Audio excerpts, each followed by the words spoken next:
बात किसान की हो रही थी तो देखिए, जो भारत की विकास यात्रा की कहानी है ना, वो भी खेती और किसानी के बिना पूरी नहीं हो सकती। और देश में कृषि की बात एमएस स्वामीनाथन के बगैर अधूरी है। एमएस स्वामीनाथन का नाम सब जानते हैं, भले ये ना पता हो कौन है। और भारत को अगर कृषि के क्षेत्र में आत्मनिर्भर बनाने की दिशा में किसी ने सबसे बड़ा काम किया है तो वो किसने किया है? स्वामीनाथन साहब ने। एमएस स्वामीनाथन आज हमारे बीच नहीं रहे, उनका निधन हो गया है। जिन्होंने भारत में हरित क्रांति का बीज बोया था और उन्हीं के रास्ते पर चलकर भारत अनाज के उत्पादन वाले देशों की कतार में खड़ा हुआ था, वही स्वामीनाथन साहब। देश की धरती सोना उगले उगले हीरे मोती, मेरे देश की धरती। ये गीत आपने कभी न कभी जरूर सुना होगा, जिसमें भारत की कृषि संपदा को गीतकार गुलशन बाबरा ने गीत की शक्ल दी थी। लेकिन इस गीत को कृषि वैज्ञानिक एमएस स्वामीनाथन ने हकीकत में बदल दिया, जिन्हें देश में हरित क्रांति का जनक कहा जाता है। एमएस स्वामीनाथन का जन्म 7 अगस्त 1925 को तमिलनाडु के कुंभकोणम में हुआ था। पूरा नाम था मनकोम्बू संबाशिवन स्वामीनाथन।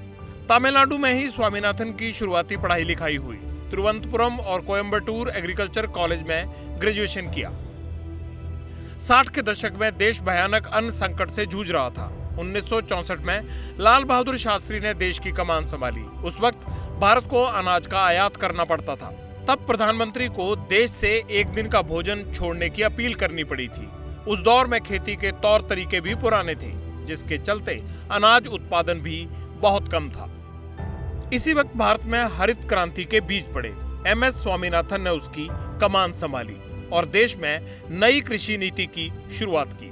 पारंपरिक बीज की बजाय हाइब्रिड बीज का प्रयोग शुरू हुआ। सिंचाई परियोजनाओं का विस्तार किया गया। किसानों को उर्वरक और खाद पर सब्सिडी देने की शुरुआत हुई। नतीजा ये हुआ कि 1968 में गेहूं का उत्पादन 170 लाख टन तक पहुंच गया। ये रिकॉर्ड पैदावार थी जो साल दर साल बढ़ती ही रही। भारत में जो भूखे लोग हैं उसमें से या भारत की जो पॉपुलेशन है उसमें से आधे लोग जो हैं वो भूख से मर जाएंगे, ये कहा जा रहा था उस समय। और इमेजिन करिए उस समय एक इनिशिएटिव लेना, एक डॉक्टर एमएस स्वामीनाथन द्वारा गेहूं की जो प्रजातियों को उसमें भारत में लाना, जो ड्वार्फ वैराइटीज़ थी, और उसमें जो एक हरित क्रांति की शुरुआत करना, जिससे कि हम भूख के चक्रव्यूह से बाहर निकल पाए। मुझे लगता है कि ये 20वीं शताब्दी की सबसे बड़ी अचीवमेंट अगर है तो वो भारत का ग्रीन रेवोल्यूशन है। एमएस स्वामीनाथन ने देश की कृषि को जो दिशा दी, उसके बाद भारत ने अनाज उत्पादन में कभी पीछे मुड़कर नहीं देखा। कृषि सुधार में योगदान के लिए स्वामीनाथन को 1967 में पद्मश्री, 1972 में पद्म भूषण, 1989 में पद्म विभूषण से नवाजा गया। 1971 में उन्हें मैग्सेसे अवार्ड से भी सम्मानित किया गया। I am an admirer of Swaminathan ji. He is really responsible for bringing many changes in the government policies. I feel really sad that he is no more. My condolences to his daughters, sister, and also the other family members. लेकिन स्वामीनाथन से भी ज्यादा उनकी एक report ने सुर्खियां बटोरी, जिसका नाम भी स्वामीनाथन रिपोर्ट है। देश की राजनीति में किसान का जिक्र होता रहा है और किसानों की जुबान पर स्वामीनाथन कमेटी की रिपोर्ट का नाम आज भी आता रहता है। जिन्हें शायद ये पता नहीं कि अब एमएस स्वामीनाथन इस दुनिया में नहीं है। जो फसलों का है, स्वामीनाथन रिपोर्ट के मुताबिक उस प्लस 50% मुनाफा जोड़ के उसका रेट तय करके उसको सरकारी गारंटी का कानून बनाया जाए।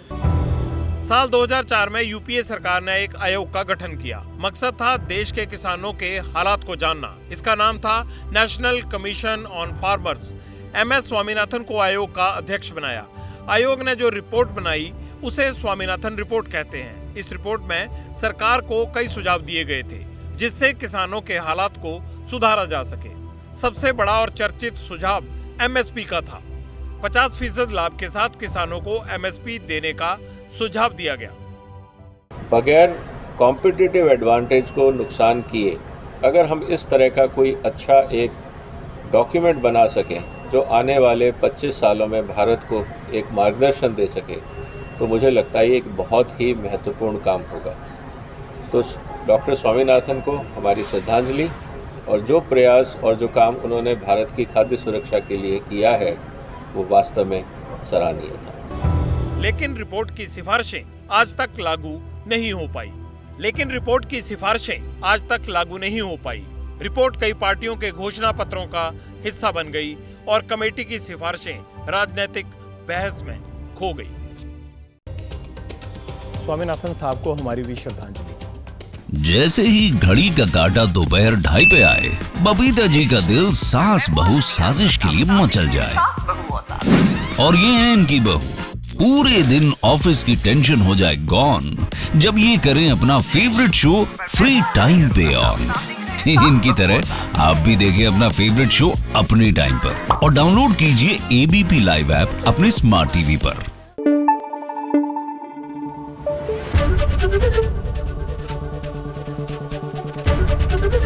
एबीपी न्यूज आपको रखे आगे।